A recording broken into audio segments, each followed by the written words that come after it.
अस्सलाम वालेकुम, welcome and welcome back to my YouTube channel. कैसे हैं आप सब? उम्मीद है कि सब खैरियत से होंगे, ठीक ठाक होंगे। मैं भी अल्हम्दुलिल्लाह बिल्कुल ठीक ठाक हूँ। आप सबको मेरी और मेरी फैमिली की तरफ से बहुत बहुत ईद मुबारक। तो यहाँ पे हो रहा था दोपहर का खाना प्लस नाश्ता। सुबह सब नमाज पढ़ कर आए थे और मेरी तबीयत बहुत डाउन थी, तो मैं सुबह किसी से मिल नहीं सकी। और जब दोपहर में उठी तो हमारे यहाँ आज कुर्बानी नहीं हुई थी, क्योंकि कसाई नहीं मिल रहा था जो होता है। और इस बार पहली बार ऐसा हुआ कि भाई ने बोला कि हम तीसरे दिन करेंगे, तो आराम से बढ़िया, कोई जल्दबाजी नहीं करनी। तो हमने कहा चलो ठीक है, रिलैक्स हो जाते हैं। और यहाँ पे जो गोश्त आते रहते हैं इधर उधर से, मतलब रिश्तेदारों से, दोस्तों से, और जो भी देते हैं नेबर्स वगैरह, तो भाई ने बोला लाओ मैं करके देता हूँ साफ, तुम लोग खाना वाना बना लो। तो मैंने सोचा कि चलो मैं व्लॉग ही शूट कर लूँ। कुर्बानी तो हो नहीं रही और घर में कुछ काम भी नहीं था, और हो रही थी जब मैं उठी थी, क्योंकि मेरी बहनें लोग भी नहीं आए थे, उनके घर पे भी कुर्बानी थी। और आपको पता जब कुर्बानी होती है तो सब इतना बिजी होते हैं कि इधर उधर आने का टाइम नहीं मिलता। वैसे तो आती है मेरी बहनें मिलने, लेकिन इस बार वो भी नहीं आई, क्योंकि सब अपने अपने घरों में इतना बिजी थे। तो बोरियत तो बनती ही थी। फिर शाम हो गई थी और शाम में हमारे घर के सामने जो टेंट लगा था जिसमें बहुत सारी गायें बनी थी, पूरी एक मंडी थी, तो वहां पे एक गाय का मोरा खुल गया था और वो इतना भाग रही थी। अगर आप लोगों को वीडियो में नजर आ तो आप लोग देखिएगा।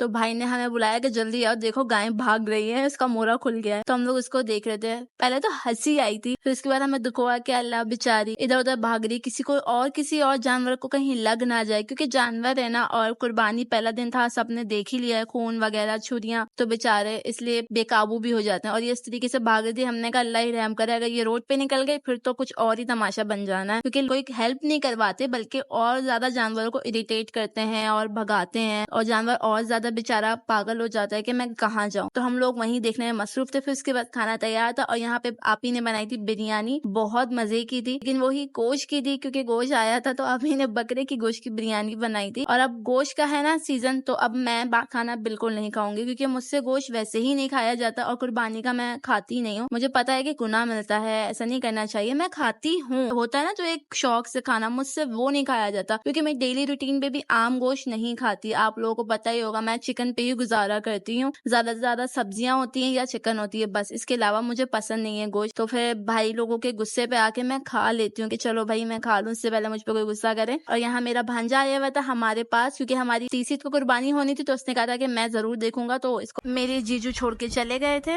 ये आ गया था। और बस यहाँ हम खाना खाने बैठ गए थे, क्योंकि देर बहुत हो रही थी और सबको भूख भी लगी थी। यहाँ डॉली मुझे अपनी मेहंदी भी दिखा रही थी और कबाब भी खा रही थी, तो मैंने इसको आगे भी मेहंदी लगा दी थी, क्योंकि कल चांद पे इतना बिजी थे। तो मैंने इसको आज दोपहर में, सुबह जब मैं उठी थी, तो मैंने इसको लगा दी थी। और ये बहुत खुश हो रही थी, क्योंकि इसको भरी हुई मेहंदी बहुत पसंद है। वैसे तो मैंने इसको दुम्बे बकरे बना के दिए थे, लेकिन इसको ताकि फुप्पो मुझे भरी हुई लगा के दो, तो यहाँ मैंने इसको फिर लगा दी थी कि चलो खुश हो जाए। बच्चे हैं और ईद पे ही लगाई जाती है मेहंदी, वैसे तो टाइम ही नहीं मिलता है।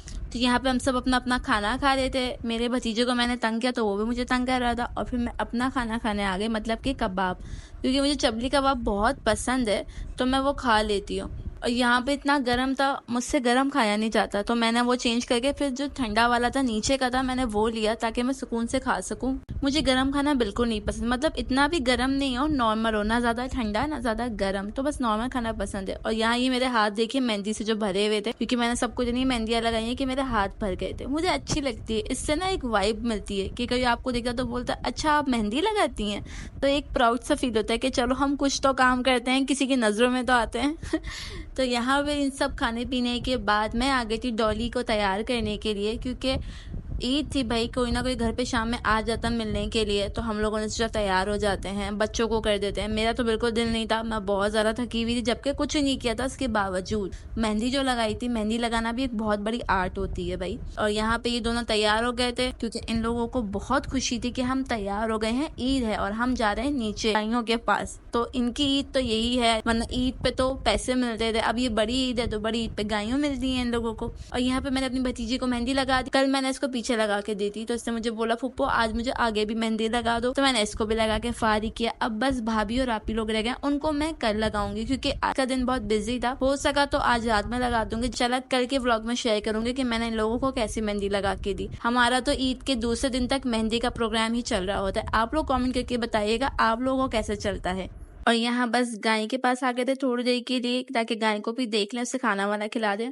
तो बस आज का व्लॉग इतना ही, उम्मीद है आप लोगों को पसंद आया होगा, तो प्लीज़ लाइक, शेयर, सब्सक्राइब ज़रूर करिएगा। फिर मिलूँगी नेक्स्ट व्लॉग में किसी और चीज़ के साथ। तब तक के लिए अपना बहुत सारा ख्याल रखिएगा, मेरी फैमिली और मुझे दुआओं में याद रखिएगा, क्योंकि अभी मेरे चैनल पे बहुत से व्लॉग्स आना बाकी हैं। फ़ी अमान अल्लाह।